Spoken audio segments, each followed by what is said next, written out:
ನಮಸ್ತೆ, ನಾನು ನಿಮ್ಮ ಕನ್ನಡತಿ. ತಿಳಿ ಸಾರು ಯಾವ ರೀತಿ ಮಾಡೋದು ನೋಡೋಣ ಬನ್ನಿ. ಒಂದು ಬಟ್ಲಲ್ಲಿ 1-2 ಸ್ಪೂನಷ್ಟು ಹೆಸರುಬೇಳೆ ಮತ್ತು ತೊಗರಿಬೇಳೆ, ಒಂದು ದೊಡ್ಡ ಸೈಜ್ ಟೊಮೆಟೊನ ಚೆನ್ನಾಗಿ ತೊಳೆದ್ಬಿಟ್ಟು ನೀರು ಹಾಕಿ ಆ ಬಟ್ಲನ್ನು ಕುಕ್ಕರಲ್ಲಿ ಸ್ವಲ್ಪ ನೀರು ಹಾಕಿ ಅದನ್ನ ಬೇಯೋಕ್ಕೆ ಇಡೋಣ. ಈಗ ನೋಡಿ, 1-2 ವಿಷಲ್ ಓಡಿಸ್ಕೊಂಡ್ರೆ ನಿಮ್ಮ ಬೇಳೆ ಟೊಮೆಟೊ ಎಲ್ಲ ಬೆಂದೋಗಿರುತ್ತೆ.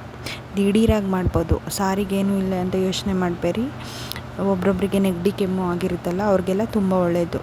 ಈಗ ನೋಡಿ, ಬೇಳೆ ಮತ್ತು ಹೆಸರು ಬೇಳೆ ಎಲ್ಲ ಯಾವ ಥರ ಬೆಂದಿದೆ ನೋಡಿ ಇಲ್ಲಿ ಎಷ್ಟು ಚೆನ್ನಾಗಿ ಬೆಂದಿದೆ. ಈಗ ನಾವು ಒಂದು ಒಳ್ಳೆ ಒಗ್ಗರಣೆ ಕೊಟ್ಕೊಳ್ಳೋಣ. ಈಗ ನೋಡಿ, ಒಂದು ಗೆಡ್ಡೆ ಬೆಳ್ಳುಳ್ಳಿನ ಬಿಡಿಸ್ಬಿಟ್ಟು ಚೆನ್ನಾಗೆ ಜಜ್ಜಿಬಿಟ್ಟು ಇಟ್ಕೋಬೇಕು. ನೋಡಿ ಈ ಥರ. ಈಗ ಒಂದು ಪ್ಯಾನ್ಗೆ ತುಪ್ಪ ಸೇರಿಸ್ಕೊಂಡಿದ್ದು, ನೀವು ಇಲ್ಲಿ ತುಪ್ಪ ಇಲ್ಲ ಅಂದರೆ ಎಣ್ಣೆನಾದರೂ ಹಾಕೋಬೋದು. ನಲ್ಲಿ ಸಾಸಿವೆ, ಇದಾದಮೇಲೆ ಜೀರಿಗೆ ಚೆನ್ನಾಗಿ ಚಟಪಟ ಸಿಡ್ದಾದ್ಮೇಲೆ ಇದಕ್ಕೆ 1-2 ಒಣಮೆಣಸಿನ್ಕಾಯಿನ ಮುರಿದ್ಬಿಟ್ಟು ಹಾಕ್ಕೊಳ್ಳಿ.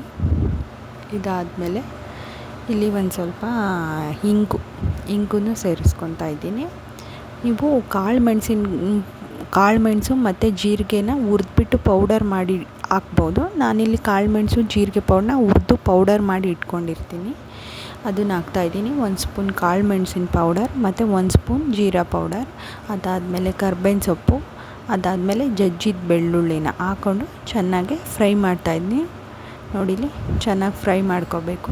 ಇದಾದಮೇಲೆ ಅದೇನು ಬೇಳೆ ಬೇಯಿಸ್ಕೊಂಡಿರ್ತೀನಲ್ಲ, ಅದು ನೀರು ಮತ್ತು ಬೇಳೆನ ಸೇರಿಸ್ಕೊಂಡಾದ್ಮೇಲೆ ಇಲ್ಲಿ ಒಂಚೂರು ಅರಿಶಿನ ಹಾಕ್ಕೊಳ್ಳಿ.